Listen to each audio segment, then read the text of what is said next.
The next morning, Sofia arrived early.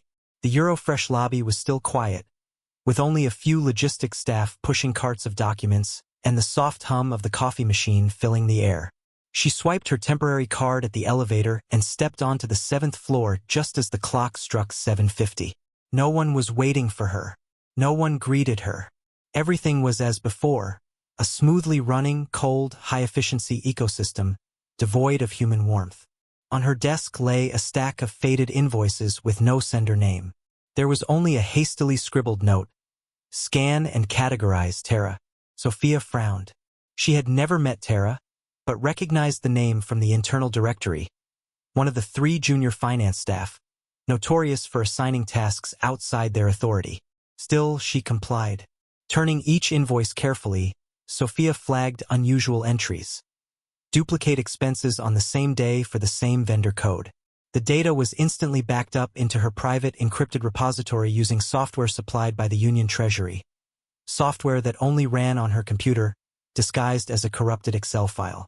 By 9:30, the office was gradually filling up. From the desk on her left, a shrill female voice rang out, unmistakably Tara. "Hey, gray rookie, still playing with paper, huh?" Sofia looked up. Tara stood there, tight-fitting company uniform, smartwatch flashing notifications. In her hand was another stack of crumpled, torn invoices. "Scan all of these, and tag them using the new system. Don't make me repeat myself." "Got it." Without waiting for a reply, Tara dropped the stack on Sofia's desk, some sheets scattering onto the floor. A colleague across the room let out a quiet laugh, casually pointing their phone camera toward the scene. Sofia bent to pick up the papers, eyes never leaving her screen. "Ms. Tara," she said calmly, without looking up, "I was hired to analyze financial discrepancies, not to clean up unassigned paperwork." Tara froze. Her smile faded. The watch on her wrist beeped, alerting her to a meeting. She hissed under her breath and turned on her heel, leaving behind a trail of cheap perfume and awkward silence. The colleague with the phone quickly locked the screen, pretending nothing had happened. Sofia resumed her task, scanning documents while tagging encrypted codes with her private symbols. In her mind, she drew connections between 3 main suppliers in Portugal, Luxembourg, and a shell office in Marseille. Less than 15 minutes later, another figure appeared beside her. A blonde woman with sharp features and a slightly critical gaze. "You're Sofia, right? I'm Lucia Martelli, mid-level analyst. I heard you're the new assistant. Not bad. Getting the new coding tags done already." Sofia raised an eyebrow slightly. She said nothing, just gave a small nod. Lucia took the spare chair beside her, glancing briefly at the screen. "Looks like you caught some input errors. Those invoices," she pointed at a group. "If they share delivery dates and truck numbers, it could be a duplicate payment batch. I got caught by one of those when I first started." Sofia tilted her head slightly, showing she was listening. Lucia continued, her tone softening. "I'm not really close with anyone here, but if you ever need someone to cross-check raw data, you can message me. I still know the old database paths from before the ERP update. They haven't scrubbed them all yet."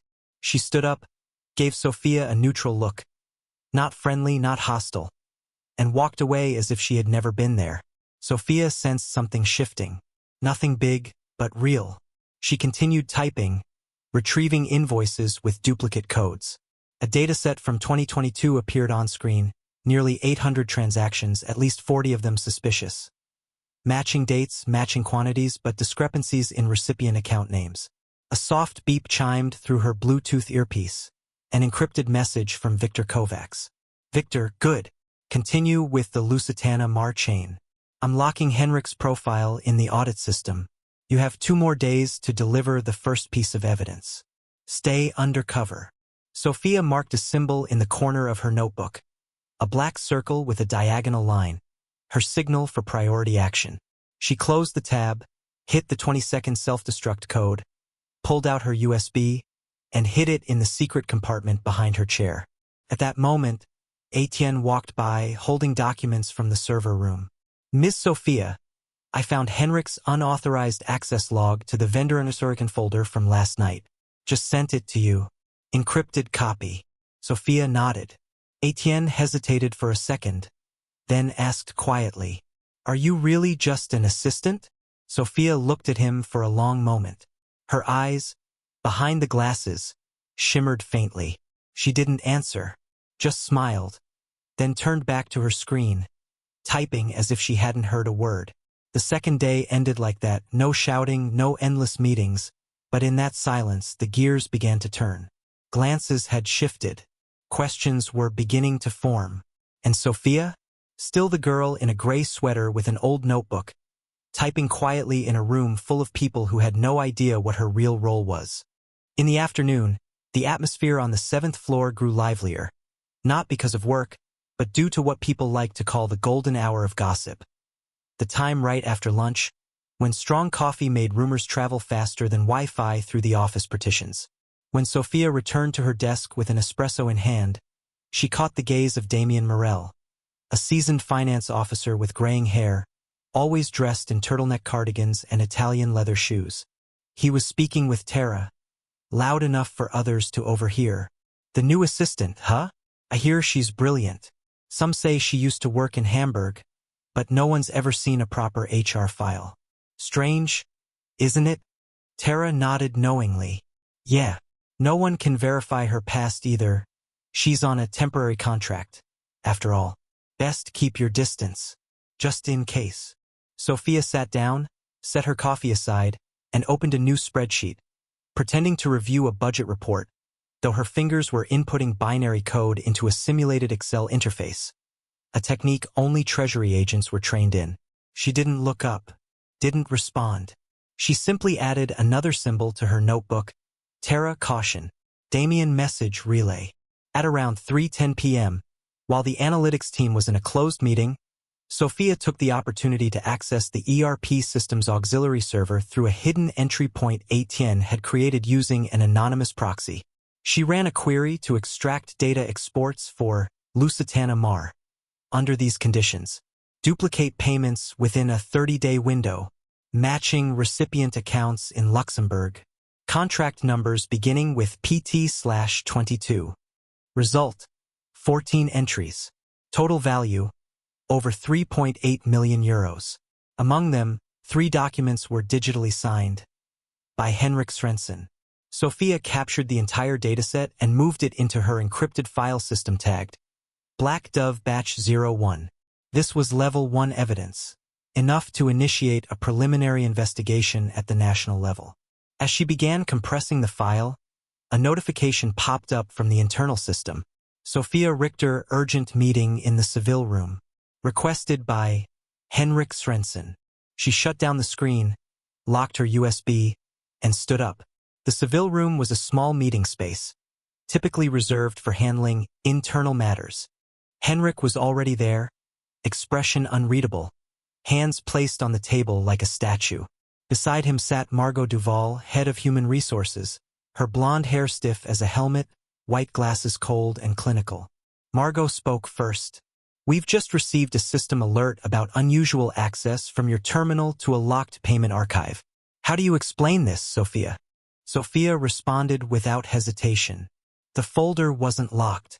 I was instructed to cross-check last year's invoices for the report Henrik himself requested this morning." Henrik raised an eyebrow, but Margot didn't miss a beat. That access occurred during an unsupervised time window. The system flagged it as suspicious behavior. Sofia pulled out her notebook, opened to a page, and pointed to her notes. "I logged the time of access, document type, reason, and file code as per protocol. I can provide proof if necessary." Henrik glanced at Margot, then exhaled softly. She stood up without a word. "We'll recheck the system, but from now on, ERP access will be restricted." Sofia nodded once. Henrik remained calm, though his eyes lingered on her notebook. He stood, pulled out a handkerchief and dabbed his forehead, a habit Sofia had noticed 3 times that day. On her way back to her desk, Etienne passed by, pretending to pick up a dropped USB. He handed her a small note. "System logs were altered 15 minutes after your access. Someone is erasing the trail." She clenched the paper and nodded. Her mind was no longer on the 7th floor. A map was forming clearly now, and every name, every expression, every casual hallway remark was already caught in the web she was spinning. By the end of day 2, Sofia returned to her rented apartment in Montparnasse. She didn't turn on the lights, just boiled water, poured herself some herbal tea. Outside the window, streetlights reflected off the glass. In the quiet, she wrote another line in her notebook, firm and deliberate. Henrik, level 1 query point. Organization shows signs of multi-layered laundering. Begin preparing escalation package. She set the notebook down, removed her glasses and closed her eyes. Tomorrow, every gaze would still see her as a nondescript rookie. But only she knew. The game had already begun. That afternoon, the energy on the 7th floor grew livelier.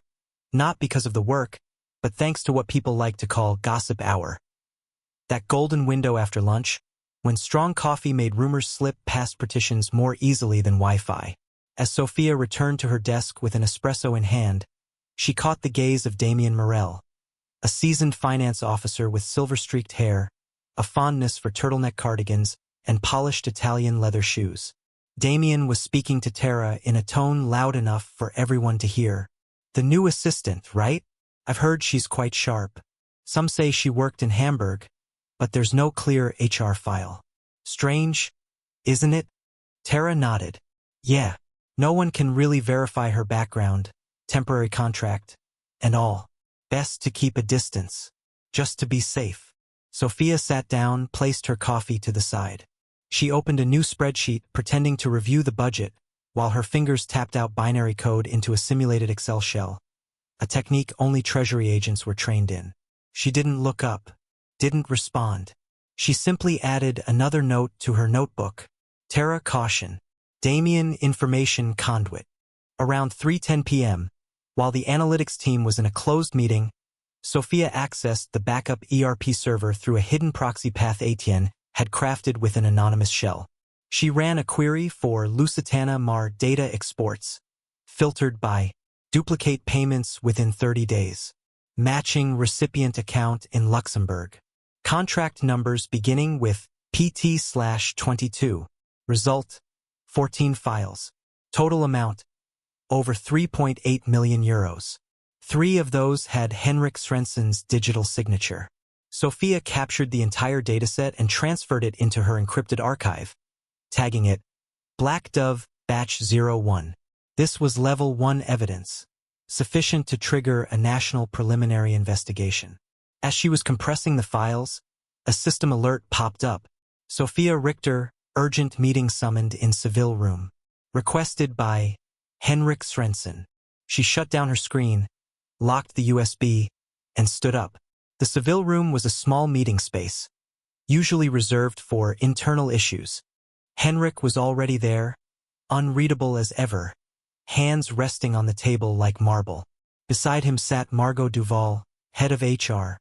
Her stiff blonde hair resembled a helmet, white glasses cold and opaque. Margot spoke first. We received a system alert of unauthorized access from your terminal to a locked legacy payment archive. How do you explain this, Sofia? Sofia answered without pause. The archive wasn't locked. I was tasked with cross-checking invoices from last year, tied to the report Henrik requested this morning.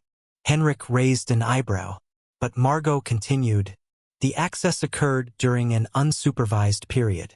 The system flagged it as suspicious. Sofia opened her notebook to a marked page. I logged the access time, document type, purpose, and the file ID as instructed. I can provide supporting evidence. Henrik glanced at Margot and exhaled lightly. She stood up. We'll review the logs, but from now on, ERP access will be restricted. Sofia simply nodded. Henrik remained composed, but his eyes lingered on her notebook. He stood, dabbed his forehead with a handkerchief, a gesture Sofia had noticed him repeat 3 times that day. On her way back to her desk, Etienne brushed past, pretending to retrieve a dropped USB. He slipped her a folded note. System log auto-modified 15 minutes after your access. Someone's deleting the traces. She gripped the note and nodded. Her mind was no longer on the 7th floor. A map was forming vividly, and every name, every glance, every passing comment in the hallway, already part of the web she was weaving. That evening, Sofia returned to her rented apartment in Montparnasse. She didn't turn on the lights, just boiled water, poured herself a cup of herbal tea. Outside, streetlights shimmered in the window's reflection. In the quiet, she added one firm line to her notebook. Henrik, level 1 query point. Organization shows signs of multilayer laundering. Begin preparing for evidence escalation. She set the notebook down, removed her glasses, and closed her eyes. Tomorrow, everyone would still see her as a vague, unremarkable recruit. But only she knew. The game was already underway. Day 3 began with a restless sleep and an encrypted message from Victor Kovacs arriving at 5:17 a.m. Victor. Preliminary report made waves. The Franco-German Finance Alliance is requesting a national investigation stream. Don't send further material until you have 3 independent cross-checks. Priority, source-level recipient account data. Sofia, bathed in warm yellow kitchen light, reread the line. 3 points of verification. She already had 2, a tampered invoice copy and Henrik's confirmed signature. She needed the 3rd, the recipient account, the final link in the payment chain. And to get it, she'd have to step into restricted territory. Core FIN, 9th floor. That floor didn't allow temp staff without an invite or internal clearance. She'd known that since her first day. But Etienne knew more. When she arrived at 8 a.m., he was standing near the coffee machine, blank-faced, holding a trial-printed duplicate of a staff access badge. As he topped off water, he slipped it to her discreetly. From 10:15 to 11 o'clock today, the 9th floor server is under VPN maintenance. If you get in before that, no one will flag out access. This badge opens the records room. You'll have about 20 minutes. I've set a decoy session to log it under another name. Thank you, Etienne. If something goes wrong. He shook his head, smiling faintly. I'll testify you were just up there for a stronger cup of coffee. They really do brew it better. 10:05 a.m. Sofia stepped out of the elevator onto the 9th floor. The fake badge slid through the scanner like a whisper. Inside, the records room was a digital labyrinth, isolated servers, internal-only terminals. She searched by vendor code, Lusitana Mar SA. A string of IDs appeared. One stood out. Bank account, LX3392-10008748. Beneficiary, AM Trade Logistics. Registered in Luxembourg, no domestic business license. Transaction description, cold seafood transport costs, export duty exempt. A shell company. She extracted everything to her secure USB auto-locking in 90 minutes. As backup, she sent a mirrored copy through the Mirror Vault encrypted channel Victor had taught her in Hamburg. 11:01 a.m. As she exited the elevator, she ran into Lucia Martelli in the hallway. Lucia noticed the badge around Sofia's neck, then glanced at her watch. 1 second of silence. You came up here for coffee? Sofia didn't lie. The 7th floor lost power for 15 minutes. Thought it'd be calmer here. Lucia nodded, lips tight. No further questions. That afternoon, during a finance team meeting on next quarter's budget, Sofia sat at the far end, eyes fixed on the report. When the team lead asked, Assistant, any thoughts on the logistics cost data? She adjusted her glasses slightly and replied evenly. The foreign logistics category is up 38% year-over-year, despite a 12% drop in fuel costs. I recommend we re-examine subcontractor routing. Henrik turned toward her, gaze sharp but smiling. We've reviewed that. No need to dig deeper. For now, could you print 50 copies of this packet for the exec meeting? And fetch me a macchiato, less foam, extra ice. A few people chuckled quietly. Not loud, but enough to make the room feel thick. Sofia gathered the documents, stood without a word. As the door closed behind her, no one saw her lips move. 9th floor confirmed. Cross-check complete. 5:10 p.m. Folder Black Dove Batch 03 was created in the Mirror Vault system. 3 verification points, forged invoice, internal authorization, recipient account details. Sofia marked it. Critical, complete preliminary evidence. She attached a handwriting sample matching Henrik's signature from a 2021 Marseille contract previously forwarded by Victor. 6 minutes later, a response. Victor. Transferring case to International Financial Crime Task Force. EU anti-money laundering protocol just triggered. Stay calm. Keep pace. From now on, every eye will be watching you. That night, Sofia stood on her apartment balcony, the Paris breeze cool against her face. She sat down, opened her notebook, and added to the diagram. YAML. Sochepchen SUA. Lusitana Mar AM Trade Logistics Henrik approval signature. Total, 3.8 million euros. Intermediaries, Luxembourg Porto. Evidence, 3 of 3 confirmed. Lucia, neutral. Etienne, key ally. Tara, hostile. Damien, gossip vector. She closed the notebook, locked it. Her eyes followed a distant light, the Montparnasse Tower, lit earlier than usual. Beneath the noise, she knew. Tomorrow, another gear would turn, and the tightening net wouldn't be around her, but around those long accustomed to slipping through audits like shadows.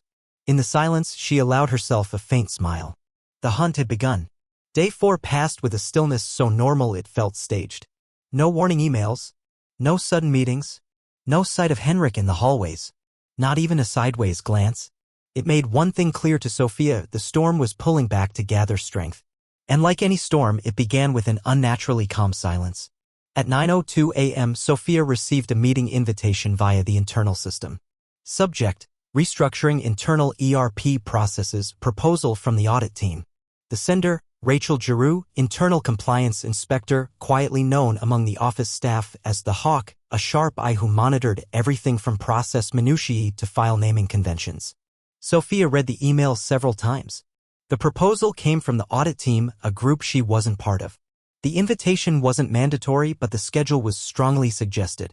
At 10 a.m. in the Bordeaux meeting room, its glass wall overlooking the 7th floor balcony, Sofia entered to find Rachel already there, along with Monique Delacroix and Damien Morel. Henrik was absent, but it was his absence that made the air even heavier. Rachel began the moment the door closed. "We're reviewing data access rights concerning foreign vendors. There are signs someone has overstepped their clearance." Sofia stayed calm.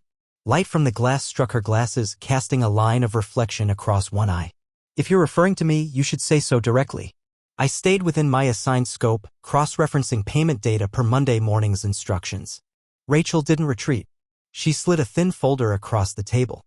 The top page showed a system log entry, access at 10:10 a.m. the previous day, precisely when Sofia had used a temp badge to enter the 9th floor. Monique leaned back in her chair, pen resting on her cheek, smiling as if watching a play whose ending she already knew.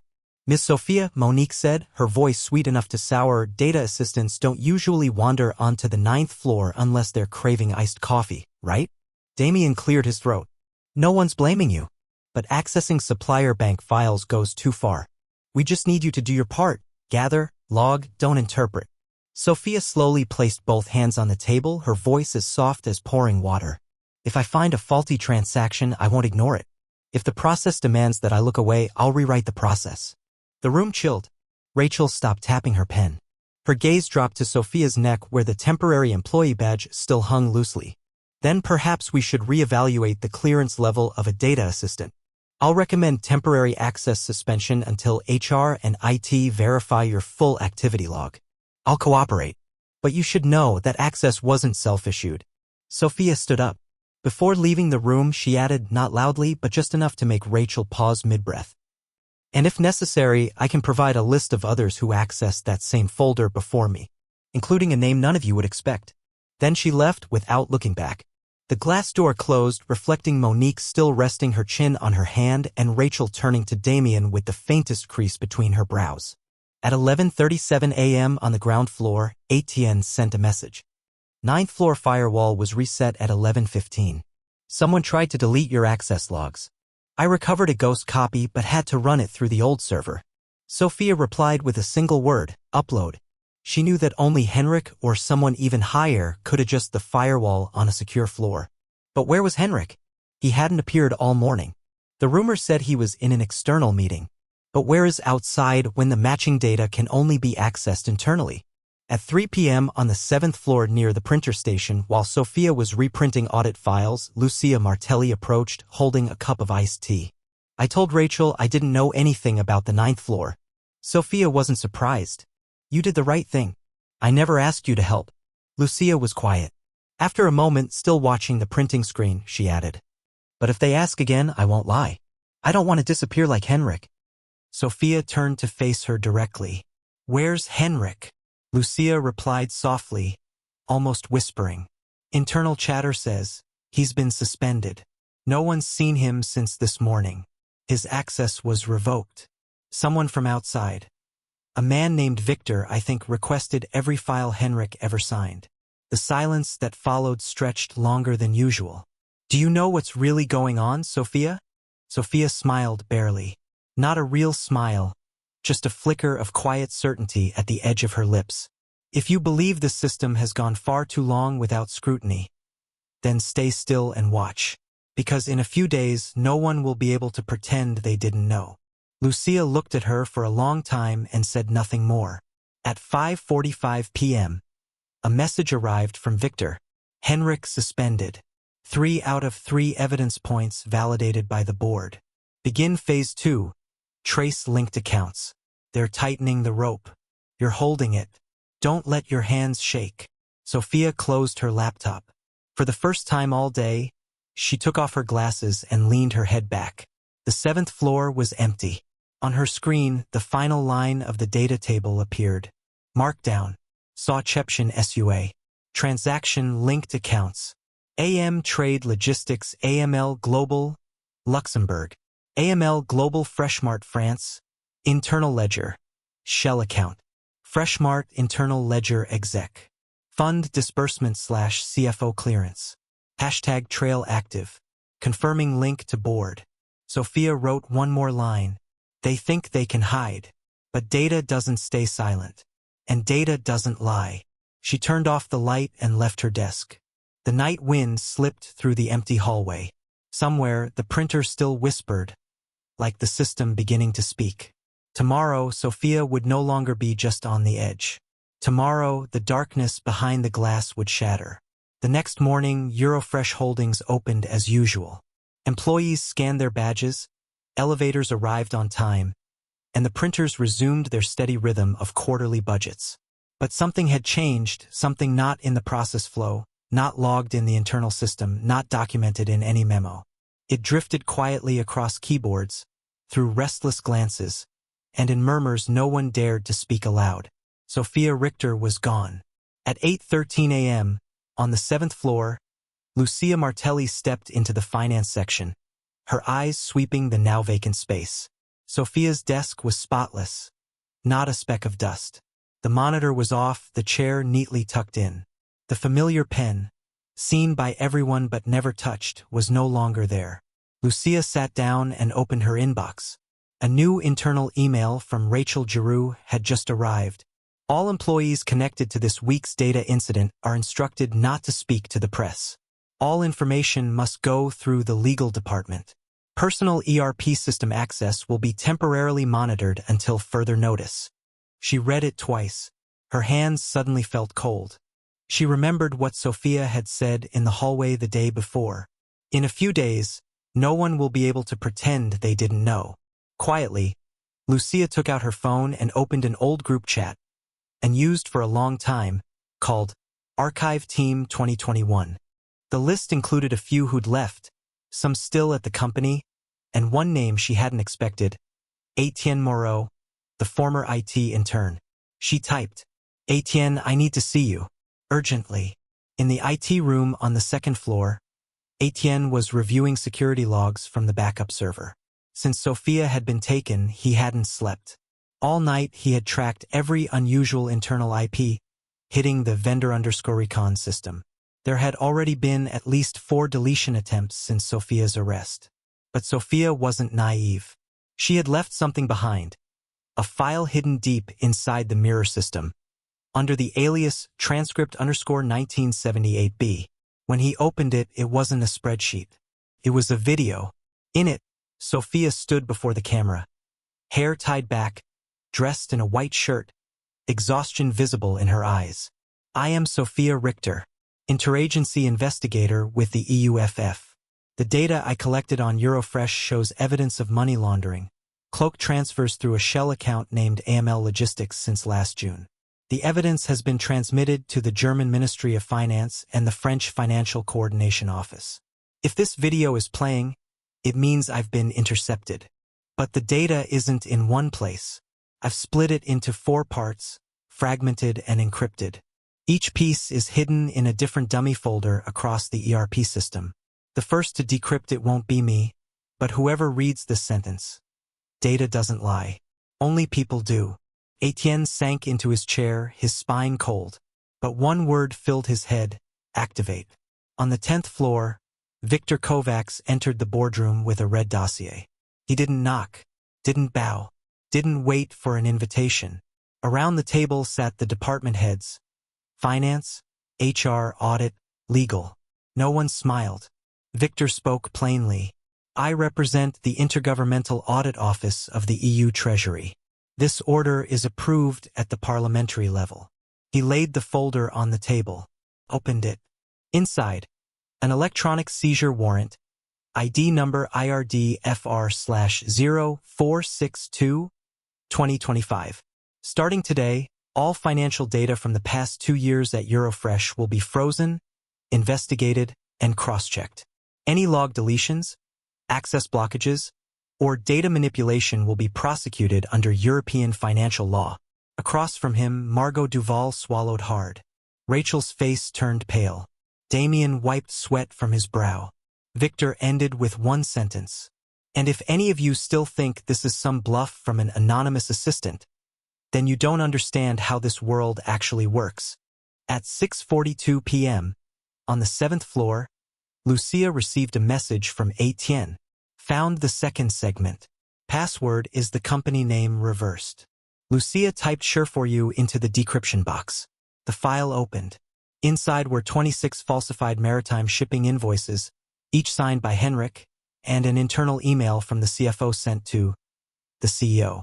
Subject line: clean it by Q3. Treasury is sniffing. When it opened, it wasn't a spreadsheet. It was a video.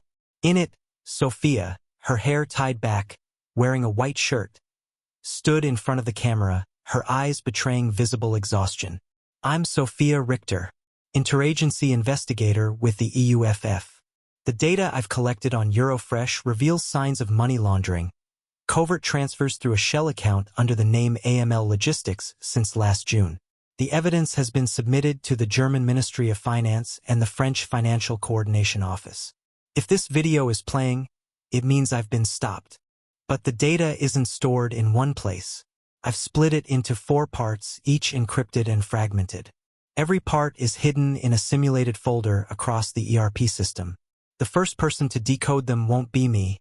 It'll be the one who understands this sentence. Data doesn't lie. Only people do. Etienne collapsed into his chair, spine chilled. But only one word formed in his mind: activate. On the 10th floor, Victor Kovacs walked into the boardroom carrying a red dossier. He didn't knock. He didn't bow. He didn't wait to be invited. Around the table sat the heads of finance, HR, audit, and legal. No one smiled. Victor spoke plainly. I'm a representative of the Intergovernmental Audit Office under the EU Treasury. This order has been approved at the parliamentary level. He placed the file on the table and opened it. Inside, an electronic investigation warrant, ID IRD-FR/0462-2025. Starting today, all financial data from the past 2 years at EuroFresh will be frozen, audited, and cross-verified. Any act of log deletion, access obstruction, or data manipulation will be prosecuted under European financial law. Across the table, Margot Duval swallowed hard. Rachel's face went cold. Damien reached for a handkerchief to wipe his forehead. Victor ended with a single sentence. And if any of you still think this is just a scare tactic from some nameless assistant, then you've clearly misunderstood how this world really works. 6:42 p.m., 7th floor. Lucia received a message from Etienne. Found the second segment. Password is the company name reversed. Lucia typed "sure for you" into the decryption box. The file opened. Inside were 26 forged maritime shipping invoices, each signed by Henrik, and an internal email from the CFO addressed to the CEO. Subject line: clean it by Q3. Treasury is sniffing. Lucia sat still, hands unmoving. On screen, Each line of data struck like a blade, carving into the last remnants of trust she had in this company. She understood then, Sofia was never just an assistant. She was the fulcrum, and the vortex Sofia had spun was now reaching the topmost tier. At the same time, in a secured government facility in the outskirts of Paris, Sofia sat in a waiting room. She wasn't handcuffed. She wasn't interrogated. She wasn't barred from contact. Instead, a man in a gray shirt walked in. No introduction, no name tag, but Sofia recognized him instantly. Samuel Drexler, senior inspector for the union, once her lead trainer in Hamburg. He nodded at her. Your evidence is cutting deep into the boardroom. It's enough to trigger audits into the personal assets of each executive member. Are you ready to begin phase 2? Sofia didn't look up. She answered with a single sentence. They think I've vanished. I want them to think that for 2 more days. Drexler smiled, a rare occurrence. And after that? She replied, eyes fixed on the small window. Then I'll return. Not as the one who collected the data, but as the one who reads it aloud as a formal indictment. The day of silence ended with tremors on the 10th floor, with Lucia's shattered gaze, with Margot, Rachel, and Damien's frozen silence, and with Sofia's deliberate disappearance into the shadows. But silence does not mean the end. For someone like her, silence is the moment the finger rests on the trigger. The gun hasn't fired, but the bullet is already in the chamber. Saturday morning, the EuroFresh office in Paris was closed. A few hallway lights remained on due to the energy-saving system, but there were no printers humming, no hurried footsteps, none of the usual sarcastic remarks about the new assistant. No one came in, except one. Victor Kovacs, in a gray shirt and long trench coat, entered the 10th floor using a priority access card. He walked straight into the central operations room, where the company's entire ERP system was backed up hourly. In his hand was a military-grade USB drive, the kind used only at intergovernmental investigation level. The screen before him was already displaying a pending command. Open data stream. Sofia Richter, Black Dove ID 00247, Phase 2/Europol triggered. Victor entered the verification code. The entirety of the data Sofia had spent 6 weeks collecting, encrypting, fragmenting, and locking began to recombine. Every forged invoice, every phantom logistics contract, every shell bank account was now time-stamped, geotagged, and linked to an approver. A red line appeared at the bottom. Total confirmed fraud value, 71,360,000 euros. Linked to 5 executive board members. Recommendation: immediate arrest. Victor didn't smile. He simply sighed. Game over, gentlemen. Meanwhile, in a small flat in Neuilly-sur-Seine, Lucia Martelli sat at her computer, hands trembling. On screen was the 3rd video from Sofia, recently decrypted by Etienne from a file disguised under the folder name Budget 2020 V.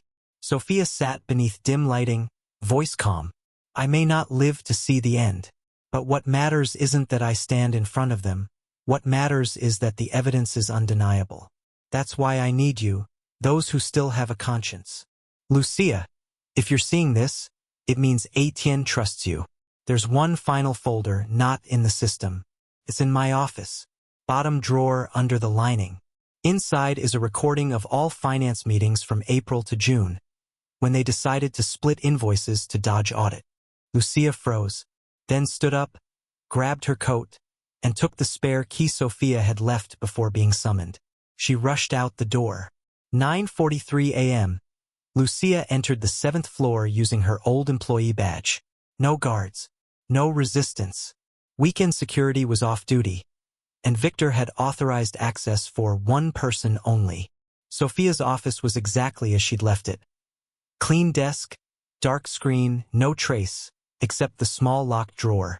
Lucia used the key. Fit perfectly. Beneath a black lining was a bronze USB, sealed in a zip bag, with a handwritten note. Meeting May 16th, original audio. Open with passcode. Euro_FRA #47". Lucia inserted it into her laptop.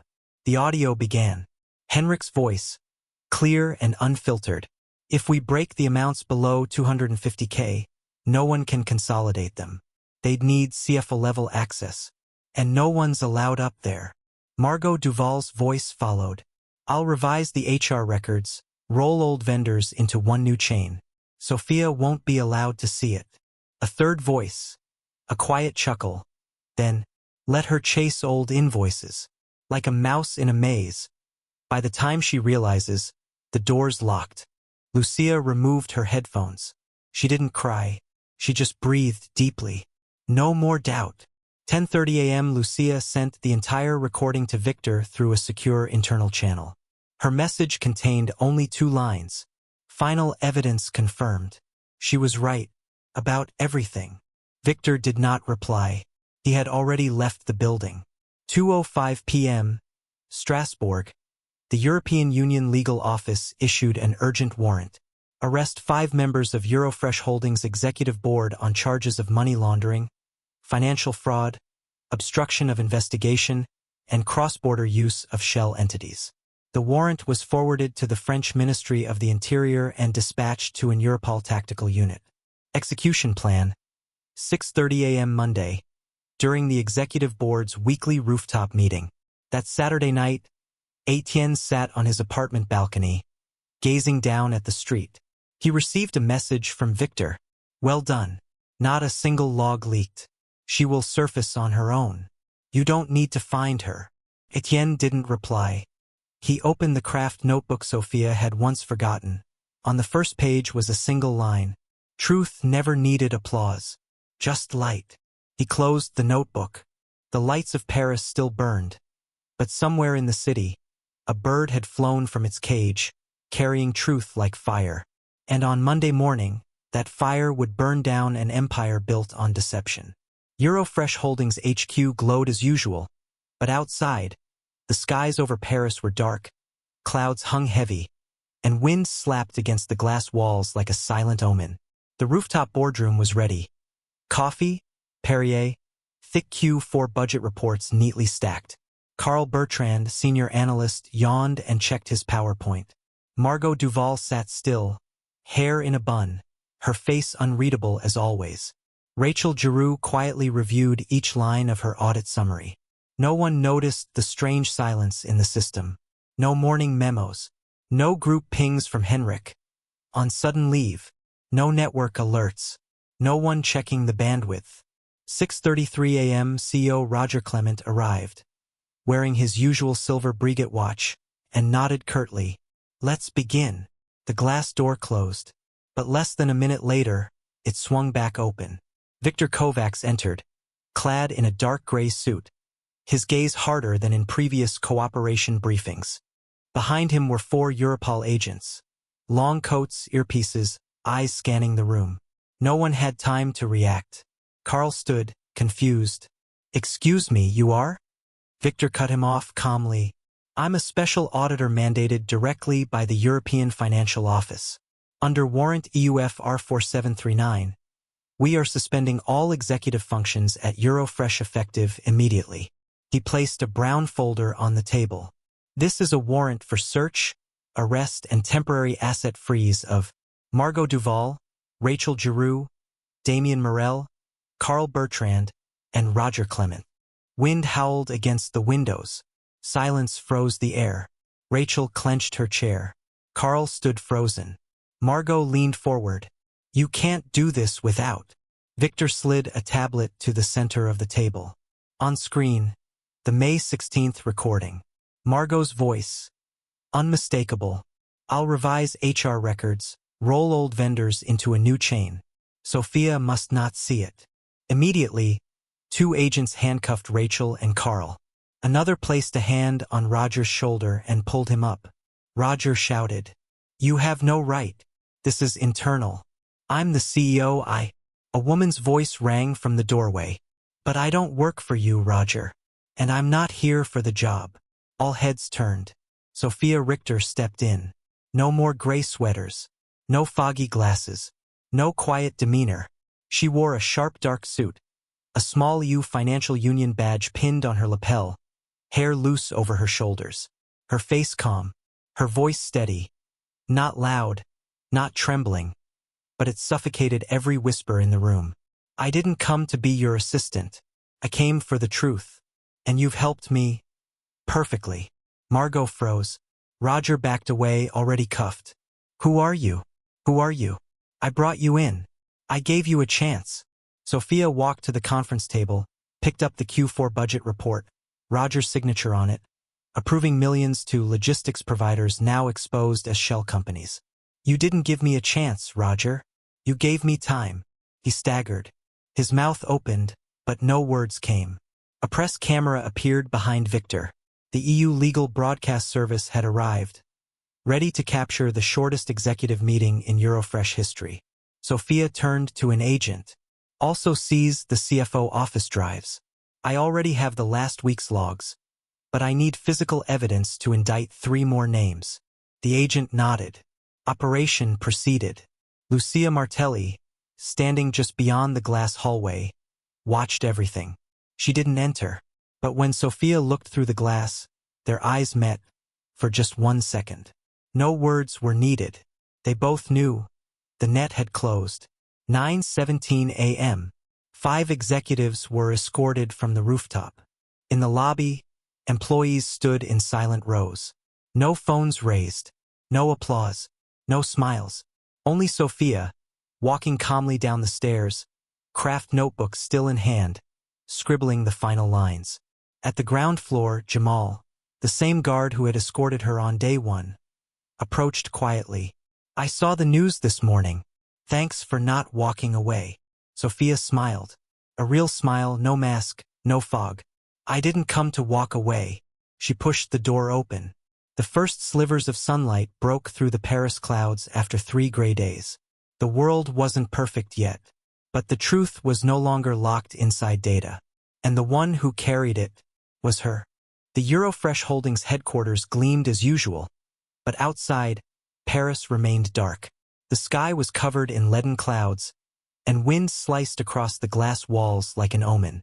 On the top floor, the usual venue for the weekly executive meeting, coffee, Perrier, and thick stacks of the Q4 budget reports had been laid out. Carl Bertrand, senior analyst, stifled a yawn while checking his PowerPoint. Margot Duval sat beside him, her hair pinned high and her expression unmoved, as it was every morning. Rachel Giroux combed through the audit report she had personally compiled. No one noticed the strange silence in the system.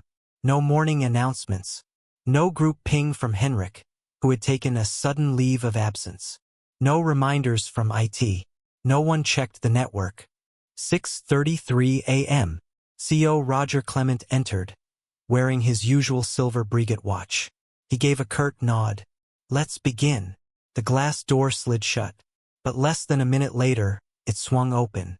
Victor Kovacs entered in a dark gray suit, his gaze no longer carrying the gentleness of previous cooperation meetings. Behind him were 4 Europol agents, in long coats, earpieces in, eyes scanning the room. No one reacted in time. Only Carl stood up in confusion. Excuse me, you are? Victor interrupted, his voice unwavering. I am a special inspector appointed directly by the European Financial Office. Under Investigation Order EU, FR 4739, we are halting all executive operations of EuroFresh effective immediately. He pulled a brown folder from his briefcase and placed it on the table. Warrants for search, arrest, and temporary asset freeze for Margot Duval, Rachel Giroux, Damien Morel, Carl Bertrand, and Roger Clement. Wind howled against the windows. A deadly silence followed. Rachel gripped her chair. Carl stood frozen. Margot leaned forward. You can't do this without. Victor slid a tablet across the table. On the screen, a recording dated May 16th. Her voice played clearly and unmistakably. I'll update the HR files and group the old suppliers under a new chain of names. Sofia won't have access. Immediately, 2 agents moved in and cuffed Rachel and Carl. Another placed a hand on Roger's shoulder and pulled him up. Roger shouted, You have no right. These are internal documents. I'm the CEO. A female voice came from the doorway. But I'm not your employee, Roger. And I'm not here for a job. All eyes turned. Sofia Richter stepped in. No more gray sweater. No foggy glasses. No trace of quiet deference. She wore a dark suit, a small U Financial Union pin on her lapel, her hair loose behind her shoulders.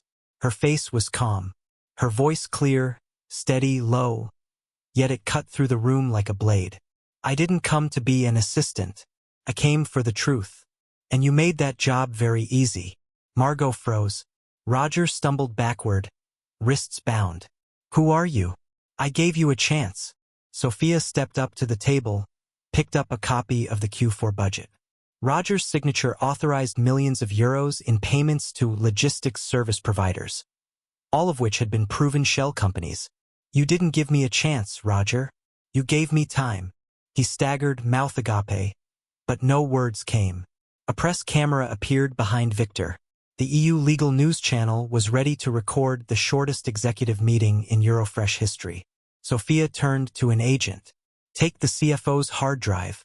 Last week logs have been sent, but I need the physical drive to press charges against 3 more involved parties. The agent nodded. The order was carried out. From the hallway, Lucia Martelli watched through the glass wall. She didn't enter, but when Sofia glanced out, their eyes met for one breath. No words needed. They both understood. The net had closed. 9:17 a.m. Police escorted the 5 individuals from the top floor. In the lobby below, employees lined the hallway. No one filmed. No one clapped. No one smiled. Only Sofia walked slowly down the stairs, craft notebook still in hand, scribbling her final notes.